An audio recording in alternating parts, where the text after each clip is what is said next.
Oh, we're gonna land in Asogi's office still. Just to screw with me. Okay, good to see you, Asogi, but we have to go somewhere now. The question is, which one is gonna take me where I need to go? One of these is St. Andrew's Hospital. I don't know which is the problem. You know what? This might be... Yeah, okay. That might be it.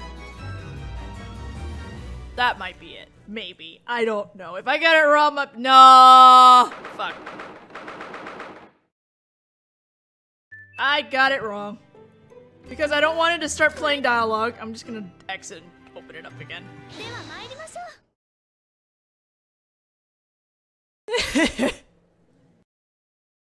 Curse my inability to know Japanese. We have to go to St. Andrew's Hospital. That's where we're supposed to go.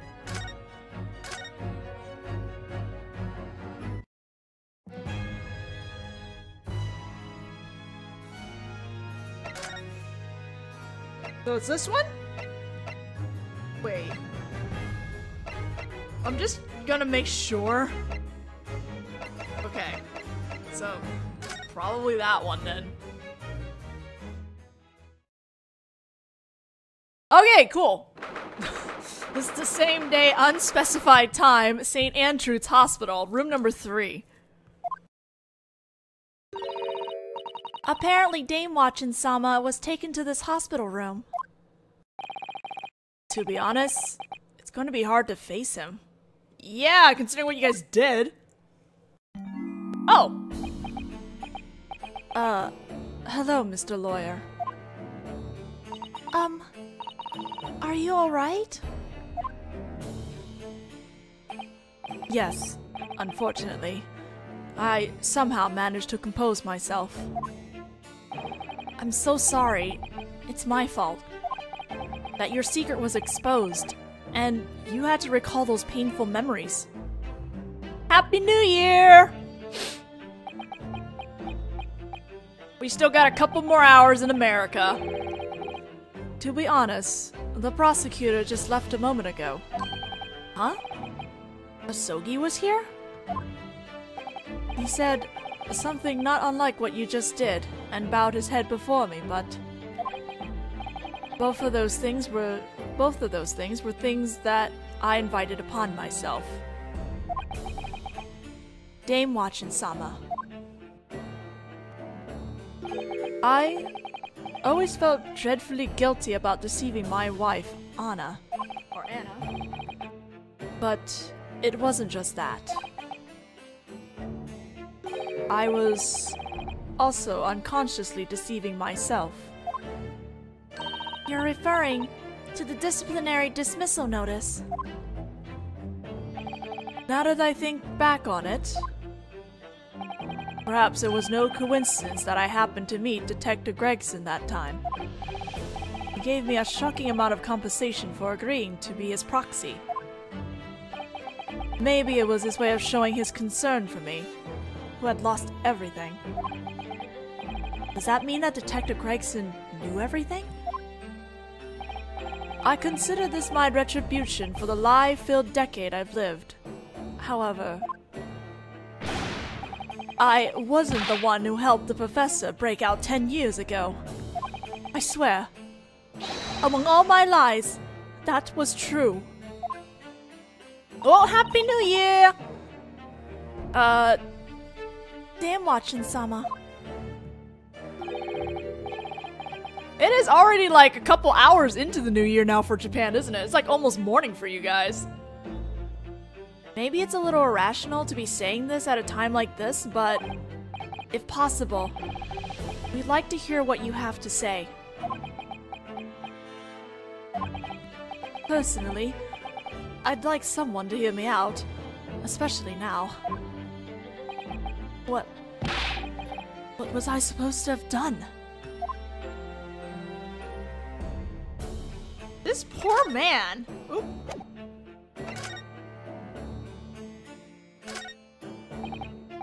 Come to think of it, We were wondering about this warning sign, weren't we?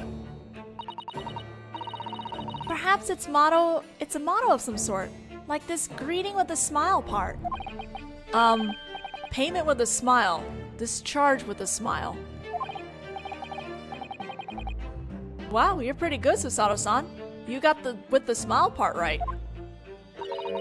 Maybe we have a lot of patients who don't pay their doctor bills with a smile. A long time ago, I caught the only cold I've ever had and was given a painful shot. I was suffering, and then made to experience even more pain, and then made to pay for it. I can't forget it even now. You're a rather difficult patient, aren't you?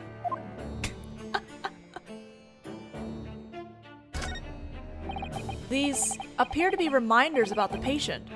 What do we have here? As a habit of jumping out the window, don't forget to put a cushion on the ground outside. True. This is the second floor, isn't it? Oh, poor Dai Gyakuten Saiban. I think there's something else they ought to try before they go putting cushions on the ground. I guess recovering something you've lost isn't always fun in games. I guess sometimes pursuing the truth involves hurting people sometimes. Huh. Perhaps you're right. I have to get up and close the door again because somebody decided to walk out. There are a bunch of different glass medicine bottles lined up on this cabinet too. I wonder if it's really a good idea to keep them there. Oh my, you seem like you might drain them dry if you got hungry, Naruhodō-sama. Yeah, but at least it seems to have a little lock on it. But you seem like you might just pick that lock if you were hungry, Naruhodō-sama. I won't turn into a criminal just because I'm hungry, you know.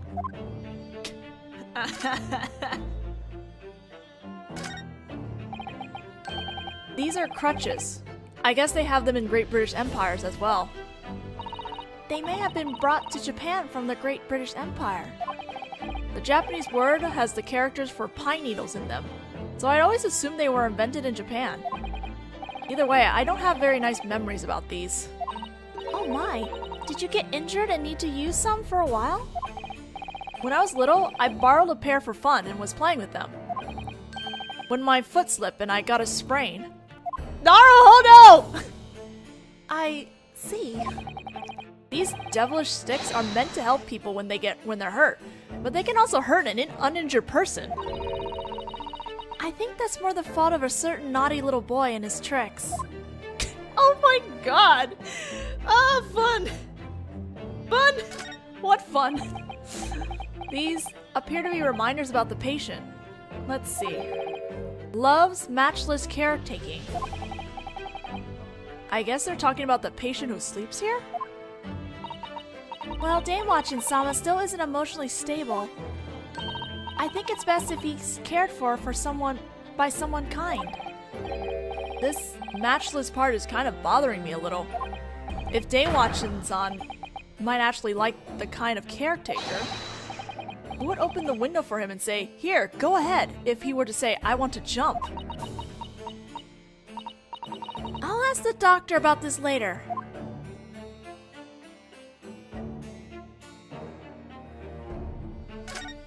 The dialogue in this is amazing, by the way. There are various medicine bottles lined up on top of the cabinet. I wonder if it's really a good idea to keep them there. Oh my, you might drink them while you were half asleep if it were you, Naruhodō-sama. Yeah, but at least it seems to have a little lock on it. But you might just open the lock right up while you were half asleep if it were you, Naruhodō-sama. Being half asleep doesn't give you special powers, you know. Oh my goodness. Gregson's request. Apparently, Detective Gregson was ordered to carry out some special duties. He needed to investigate something without Scotland Yard knowing about it. They must have been investigations regarding the Grim Reaper's prey.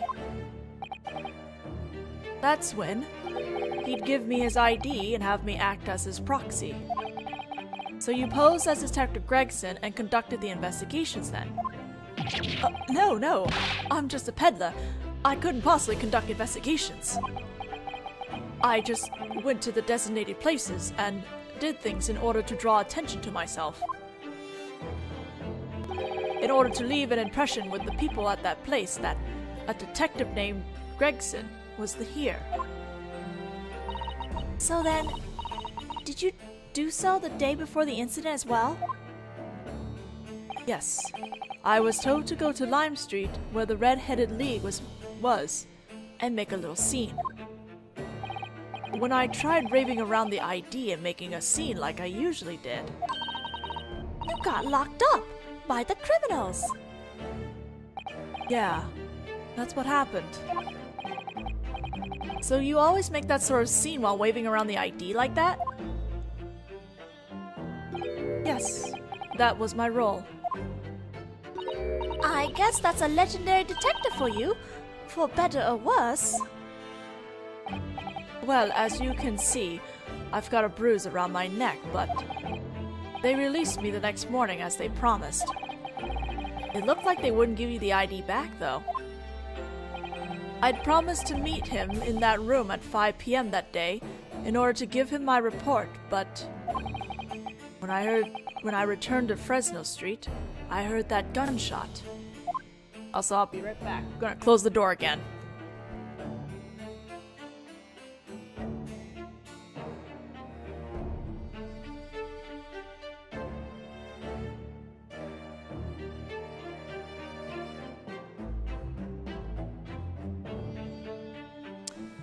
The truth about the jailbreak. June 17th, 10 years ago, 12 o'clock midnight. That was the time that the execution was scheduled for. But the professor's execution was never carried out, was it? Far from it. The execution itself was used in order to enact the jailbreak plan. What a terrifying plan. Barclay is known for having the heaviest security of any prison in England. The rules of the prison stipulate that one must undergo numerous inspections when entering and leaving the premises. But there was one exception. No. Maybe it's better to say that there was one blind spot. Now I feel like I understand. That exception was the casket that the executed prisoner's body was put in, wasn't it?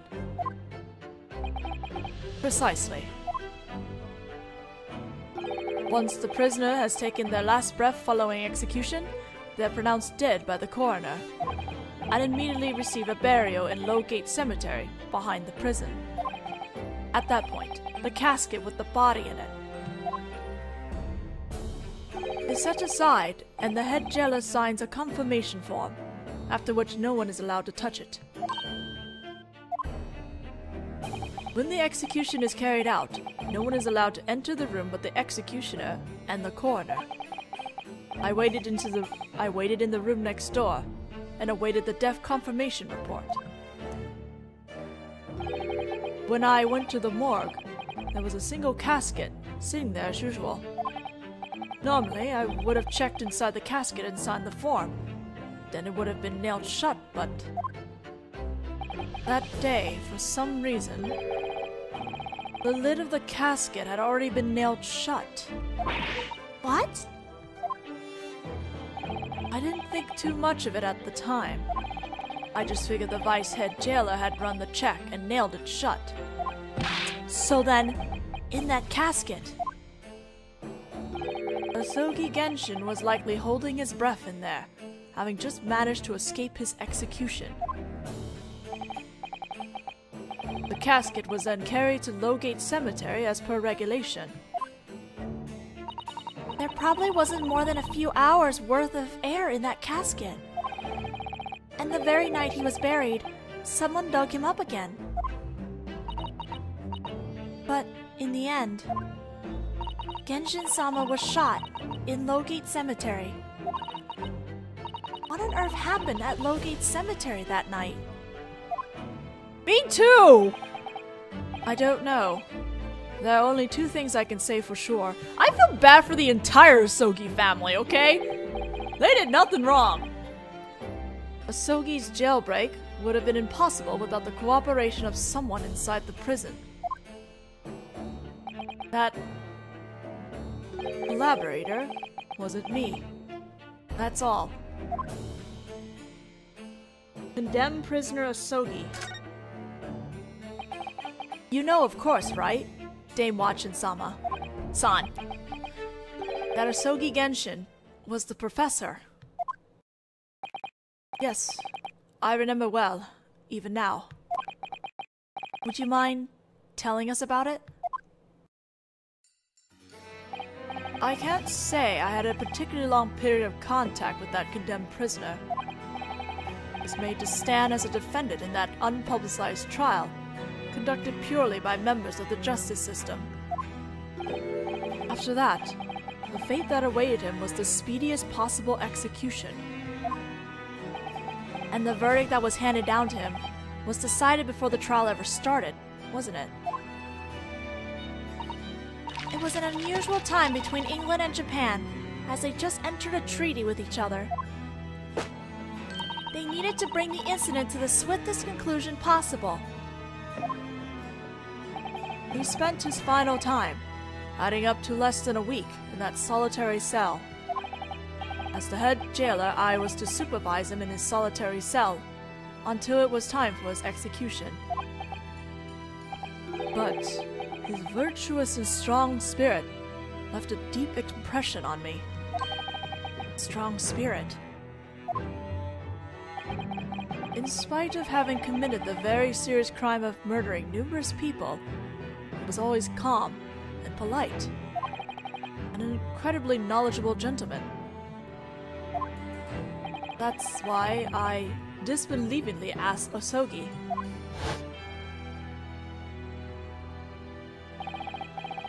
"Were you really the one who killed those 5 aristocrats?" I am indeed an unforgivable felon, with blood on my hands.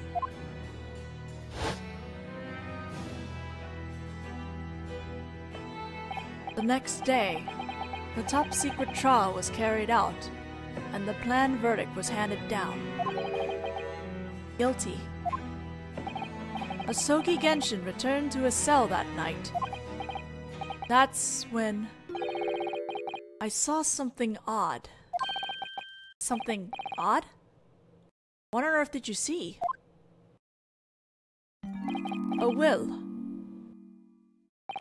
Asogi Genshin's will. Asogi's will. It happened on the night he received his guilty verdict at that top-secret trial. I was on patrol, and I peeked into Asogi's cell. He had what appeared to be some sort of document in his hand. A document. And that document was a will?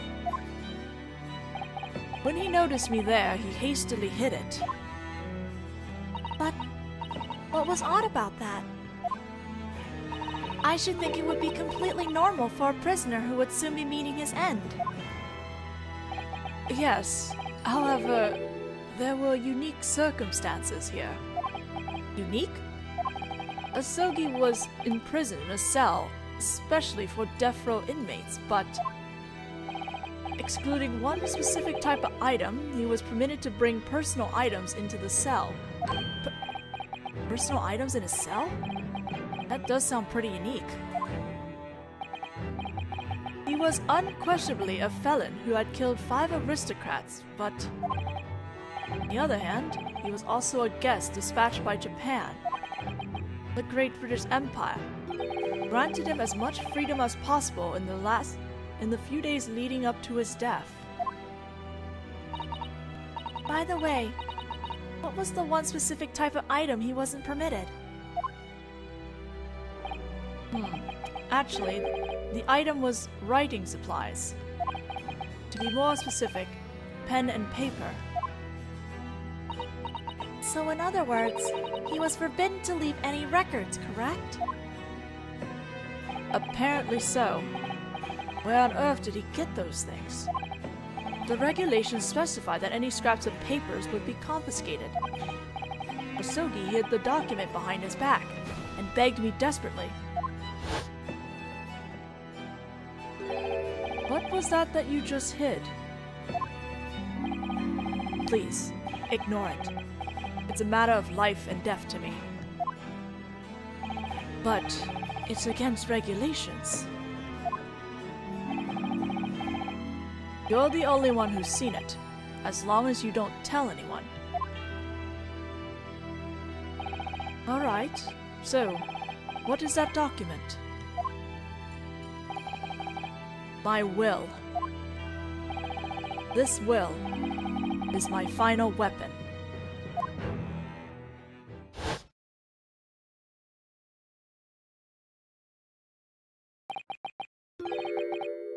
His will was a weapon?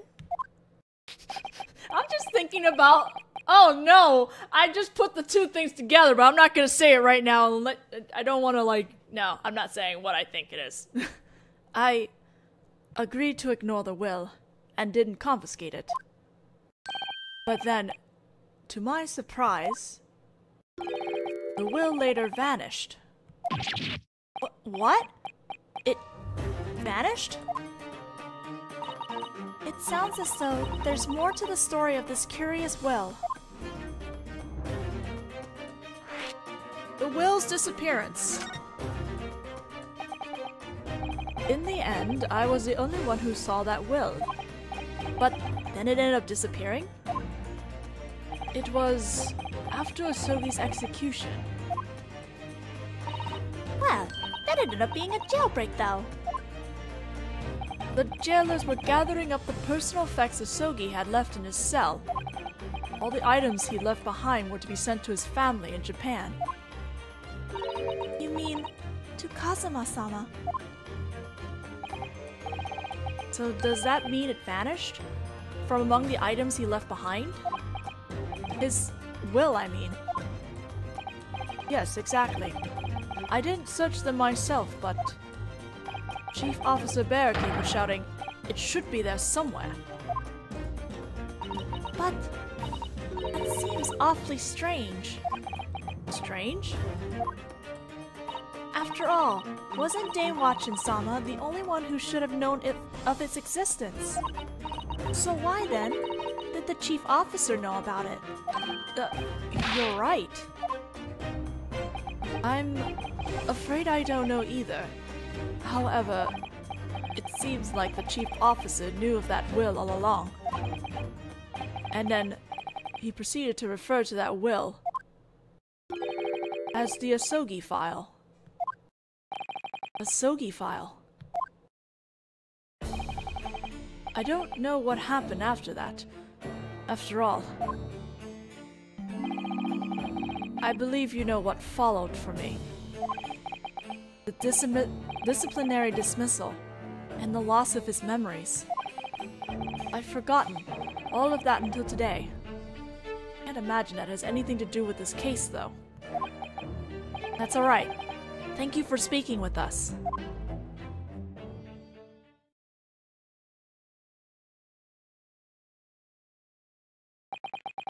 I think that's about all I can tell you. My wife, Anna, will be here soon. Do you mind? Sure. Thanks again. What will you do now, Dai Gyakuten-sama? Posing as a detective, as you might imagine, was a crime. Once I've recovered, I'll likely be arrested. I'm really very sorry about all of this. No. I chose this path myself. I knew that this would catch up with me someday. Well, take care. We'll be heading out.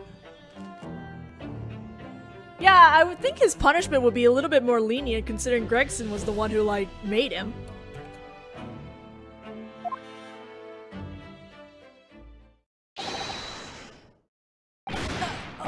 wait! That's right! Can I just say one more thing? Sure. What is it? About the Asogi file.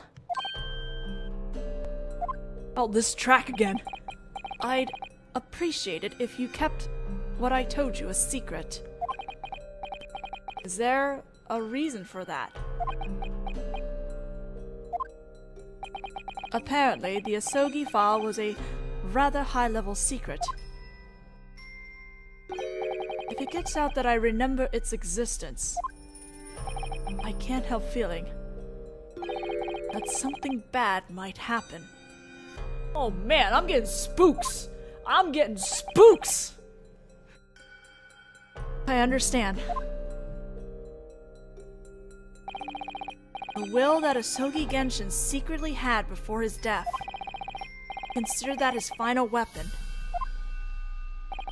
Wonder if that could have had anything to do with his escape plan.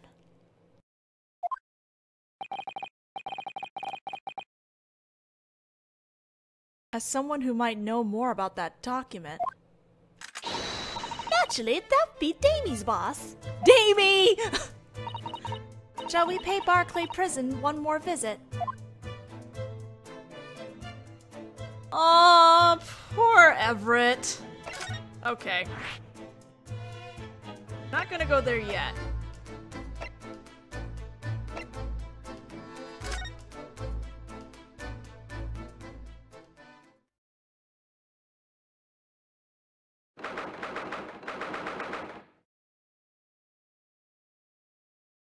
Before I start this, I just want to look for something, because my translator gave me something to help me read a name, and I need to find it again and see if I remember it. Okay, I'll do my best to remember this. Okay, it's the same day, unspecified time, the forensics pathology lab. Blech. The atmosphere in this forensic pathology lab is as stifling as ever. Ah, it's probably because of all the spirits of the people who have been autopsied here hanging around. But there's a sweet scent in the air that smells like roses now. So that must mean that there's a smell in here that needed an even stronger one in order to get rid of it. Hey, Iris-chan? Could you stop saying terrifying stuff like that?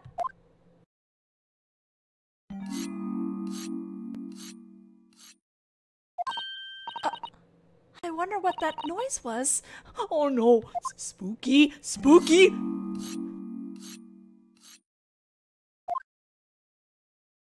Oh, that's so spooky! Dr. Gilonay?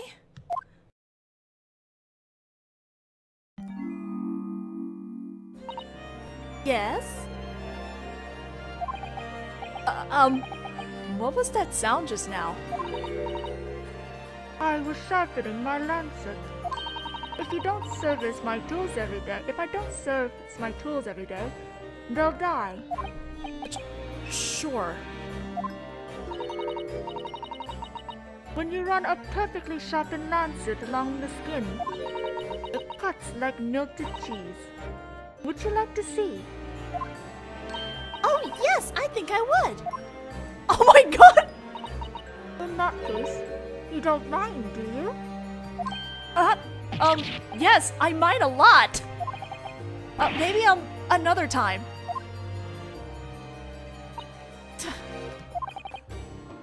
She clicked her tongue at me.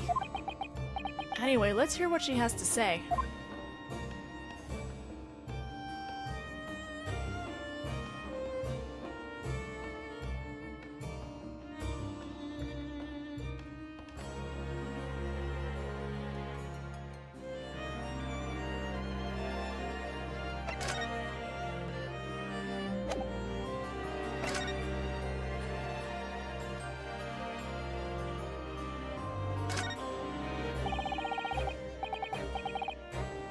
There are blades and other tools lined up on the bed. I wouldn't think much of them if I saw them separately, but why do they seem so ominous when you put them all together? I think perhaps you should try not to think about it too much. That's the section gurney Mama used. It's a bit tall for me. Oh, yeah? It's so high that if you fall off while napping on it, it really hurts. What? You sleep on this bed? By the time I finish my autopsies, it's late at night. Going home at that hour is a pain. But when I sleep here, I have bad dreams and fall out of bed. So I'd like to exchange this bed for a slightly lower one. I think you should just go home at night.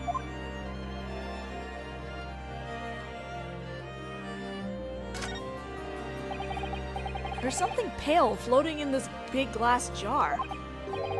Probably fruit wine or pickled plums or something along those lines.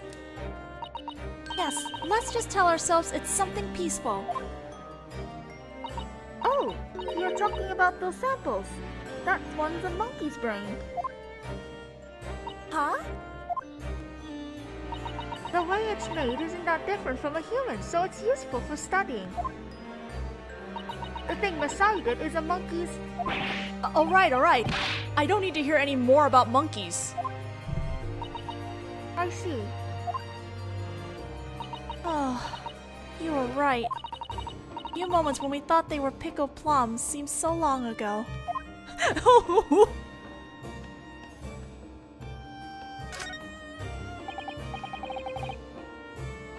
There are various bottles of pharmaceuticals arranged in this cabinet.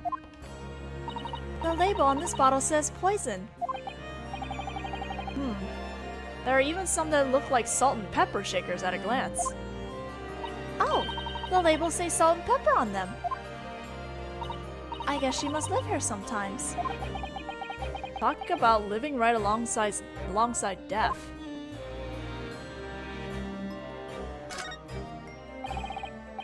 Wow, the atmosphere of this desk has really changed, huh? That's because Gilane-sama is still a young maiden. There are some cute and stunning handmade stuffed animals here. You're right. I guess Gilane-san is a girl after... I guess Gilane-san is a girl after all. They're for practice. Huh? Mama always said that when it comes to autopsies and surgeries, precision and speed are important. So, I practice making 3 stuffed animals a day with a needle and thread. Oh, really? I used to give them livers and stomachs and small intestines and such, but... Mama begged me to make a cuter ones. My mama begged me to make cuter ones, sorry. I guess I didn't even hit anything, she just went to the next line. I guess the situation is a bit different from how I imagined.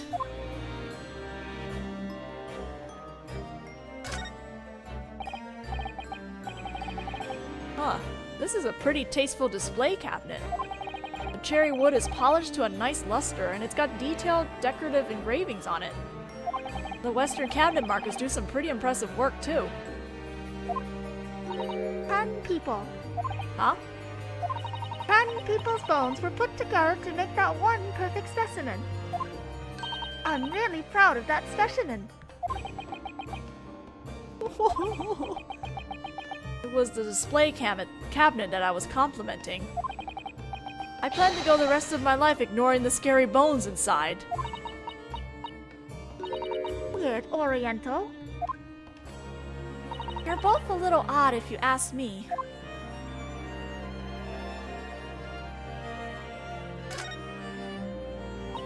This is a crow and an owl, isn't it? I can't help noticing that they haven't moved an inch this whole time. Well, I don't suppose they would. They're both stuffed after all. Ugh, I had a feeling they might be. And here I was telling myself they were just sleeping with their eyes open. That's true. If you're going to decorate your room with something, a Daruma doll would be the more peaceful choice. And the luckiest. Estimated time of death. We met once before, but we're defense attorneys. You're not dead. Beg your pardon? Mama's very strict about not letting me autopsy people who aren't dead. Right. Her mama is Dr. Sith, of course. Ah. I guess it'll be a while before she'll be interested in us, huh? A while? I guess she means until we're dead?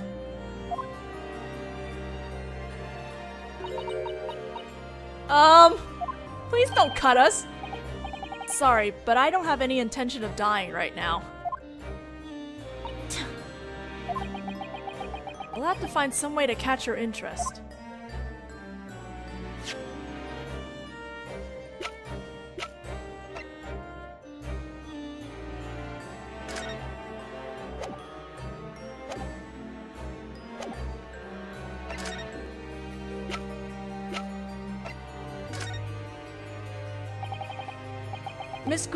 Dr. Goulinet, we came to ask you about this. He was such a good boy. Good? My lancet didn't snag once, and he didn't bleed much. The arrangement of his bones was easy on the eyes, and his muscles were in good condition. You can keep those sort of details to yourself, thanks. There's one thing about this record that we couldn't help wondering about. It's the fact that there are no estimated time of death.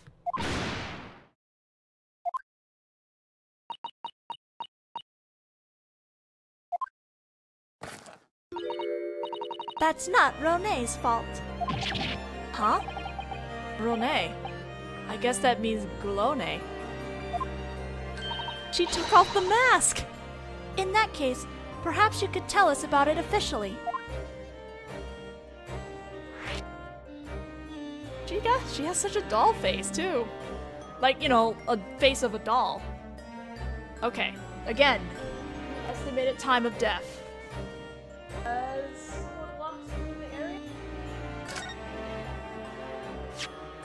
area? Why doesn't this record have any estimated time of death on it? I think it's kind of the most important part. I was stopped, told not to write it. But what? By who? Heart Vortex. The Chief Magistrate himself came to this room. Lord Vortex. He said it was obvious if you look at the evidence, like the gunshot and the eyewitness testimony. That boy died at 5 p.m. on November 1st when the gunshot rang out. But the report does not even contain that time. Would that mean that there was a reason you couldn't write it?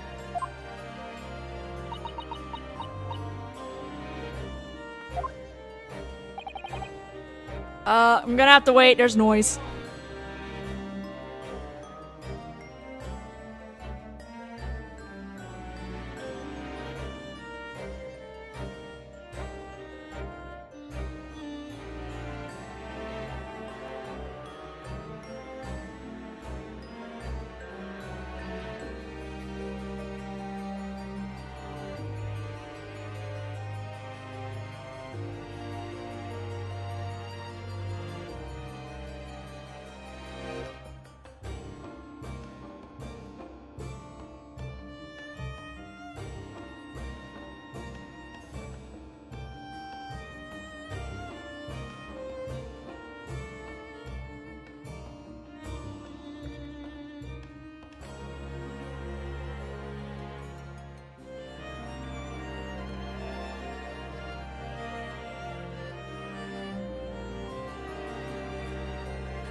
Oh, sorry. Okay. Dr. Gulone. If you're hiding something on Lord Vortex's orders, then someday you're going to find yourself in the same situation as your mama. Let me see that report. Oh. That's because I had to stop because there was a lot of background noises. She's scribbling something down really forcefully. There, I added it. Wait. Show us! What did she write? Impossible to estimate. Huh? According to Gulone, who autopsied him, it's impossible to estimate the time of death. What? Impossible to estimate. What do you mean you can't estimate the time of death? When that boy was brought to me, there was nothing out of the ordinary. In other words, there were no contradictions in assuming that he died when the gunshot was heard. But there was one small thing. There was one small contradiction. A contradiction?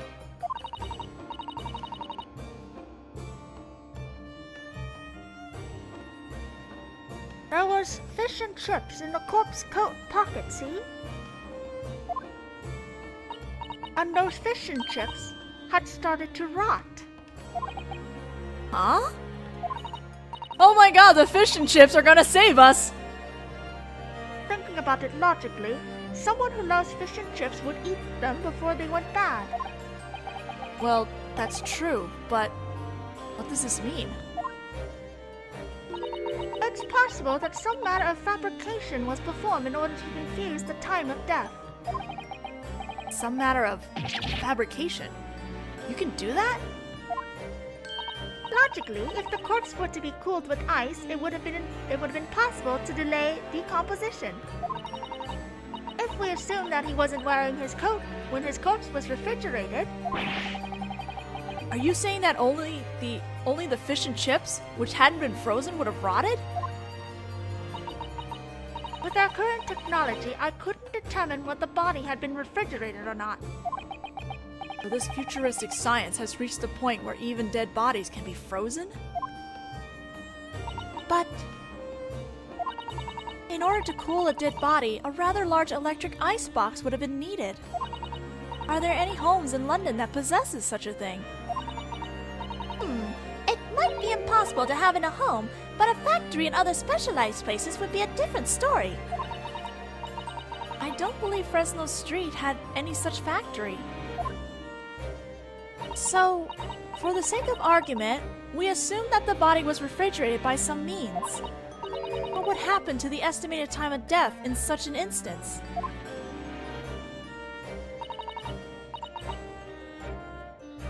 I don't know for sure, but it might change it by, at most, a day. Oh, 1 day?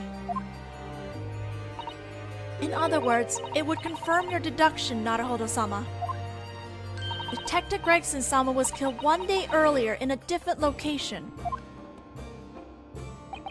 Did you inform Lord Vortex of that possibility?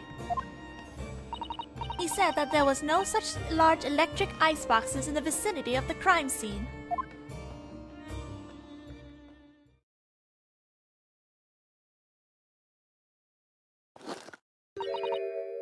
now then.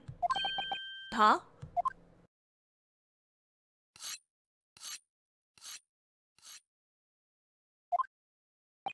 She started sharpening her lancet again. Later, this little guy was missing me terribly. It doesn't seem like she'll be willing to speak to us anymore for a while. I guess we better try coming again if we find any more clues. Well, that was an experience. That was... I hope no one got sick and was eating anything because, woo boy!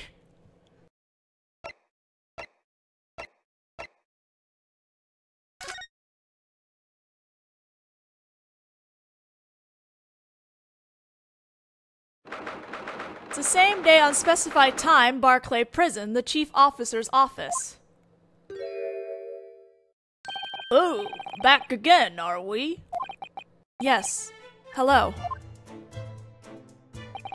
Come to think of it, I heard all about it in the report I received earlier. I heard that you found head jailer, Dame Watchin. Yes, fortunately. But he's not one of our jailers anymore. That makes our prison unrelated to this case. I'd like to emphasize that as strongly as possible. You know, this guy almost has the same animations as the sailors in the Alacrez. He might have the same model, actually. I suppose so. Dame Watchin-san left this place 10 years ago. It's called disciplinary dismissal, right? When someone gets sacked. Oh, you're quite knowledgeable, aren't you? Here, how about a handcuff-shaped biscuit? Oh! I should have expected this from handcuffs. They're so hard. I can't bite through them. So, did you encounter another problem? Actually, we came because we had one other thing we wanted to ask you. Oh. It was about the document that vanished from inside of Sogi Genshin's cell. What did we say about talking about the... Okay, sure.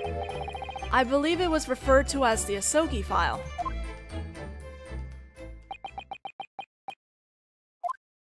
We're gonna die. In any case, Barclay Prison has nothing to do with Detective Gregson's murder. I appreciate it if you quit sniffing around at unrelated past incidents.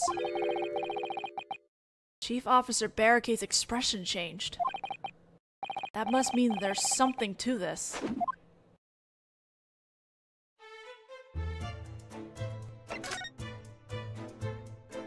The shadow of 10 years ago. That serial killer's execution and his jailbreak be known as a dark spot in Barclay Prison's history. He had an accomplice inside the prison, didn't he? He sure did. The coroner in charge of confirming his death after his execution and dealing with the body was Courtney Sith. And the head jailer, Dame Watchin, who was in charge of preparing for the execution. But Damie said he doesn't know anything about it. All bad adults say that. Now then, can I interest you in a handcuff-shaped biscuit? Oh, I would expect these from handcuffs. They're so hard, I can't bite through them. At the time, Dame Watchin-sama was arbitrarily given his disciplinary dismissal. We heard that he, in the depths of despair, tried to jump out the window. I hate to say it, but that was just Dame Watchin's excuse. In my opinion, he was so shocked at having his crime found out that he tried to jump. I feel like that's another thing all bad adults would say. Well, some responsibility lies with me too, the chief officer, for being fooled by him. There's no one else around who knows the detailed circumstances of what happened at the time. Detective Gregson was murdered. Dr. Sith isn't currently allowed any visitors. Not currently allowed visitors. They must be worried about her leaking information. But I refuse to go home empty-handed. Of course. Why don't you take some of these handcuff-shaped biscuits with you as a souvenir? They're still very hard. That's not what she said, but it's the same line again.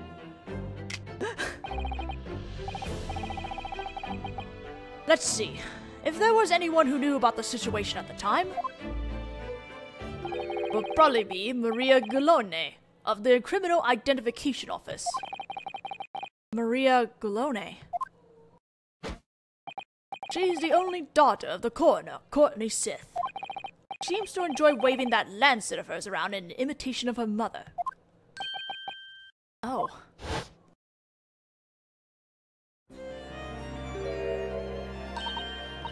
What are these, Mama? Whoa! What the heck? Wait, she just called her Mama. I love this track. Maria Gulone. I guess we should see about talking to her. We just did, but okay. Gulone. Though she's Dr. Siv's daughter, even though her last name is Galone? Their family seems to have some unusual circumstances. I don't know the details myself. I think that she would choose the same path after watching her mother labor over those murder victims. To be honest, it's a bit beyond me. I suppose that just goes to show how deeply she respects her mother. I believe I heard that she's the one in charge of Detective Gregson's autopsy. Though she's the coroner who wrote this incomplete record. Apparently, she always loved hearing her mother talk about autopsies ever since she was just a young lass. I even heard rumors that she grew up with funeral songs as her lullabies. How morbid! In that case, maybe she heard about the autopsy 10 years ago. Seems quite possible. It was probably an unforgettably important job for her as well. I guess we better go hear it straight from the horse's mouth. I understand. Thank you very much. In any case, for me, this is a very delayed hassle. The professor incident is over. The citizens of London have finally managed to forget about it. I'd wish you quit sniffing around the incident, just for your own amusement. I'm very sorry I had to ask you about something you prefer not to remember. I'd like to ask you not to return if possible. Yeah, well, you know what? We still gotta ask you about the Asogi file. How on earth did you find out about that document? Even among those involved with the incident, there should be only a very limited number who knew about it. Well, I can't tell him it was Dame Watchin-san. Our information sources are a trade secret.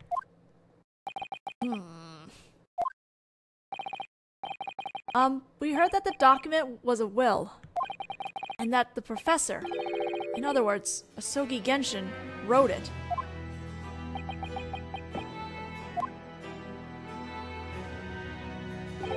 Yes, that's right. You're very well informed. What's this? He admitted it very easily all of a sudden. We also heard that it vanished from his cell after his execution.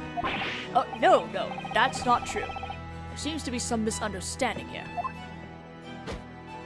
That document was right where it should have been, in his cell. Huh? That's not what we heard.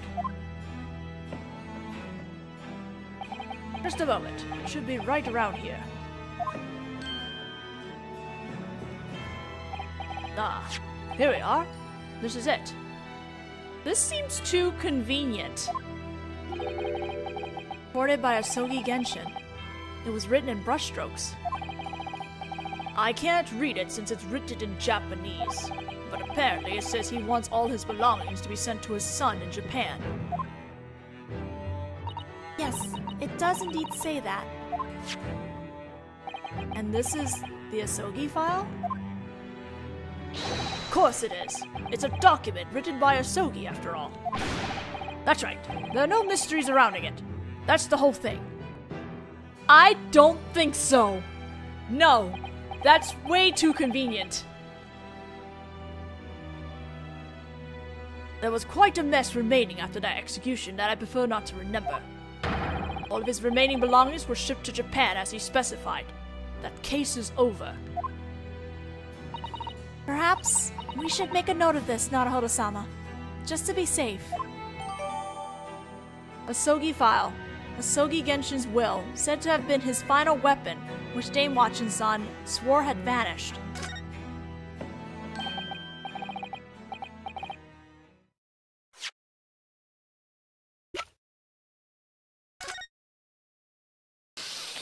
Okay.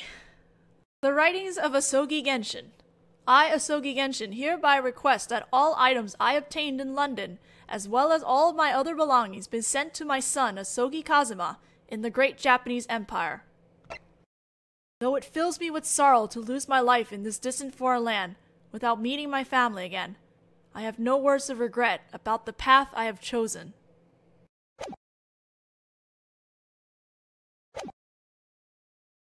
Oh my god, that... Oh my god, Genshin. I thought I was gonna be okay, but I'm not. I'm not. That was... Oh. Ah.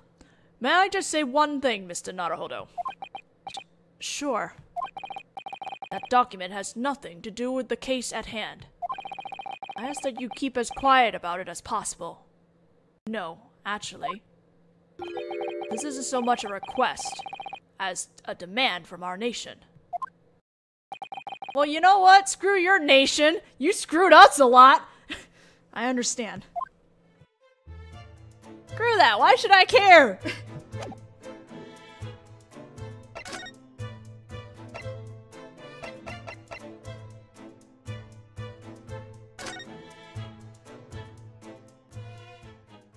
He's a good dad. I'm still hurting from that letter.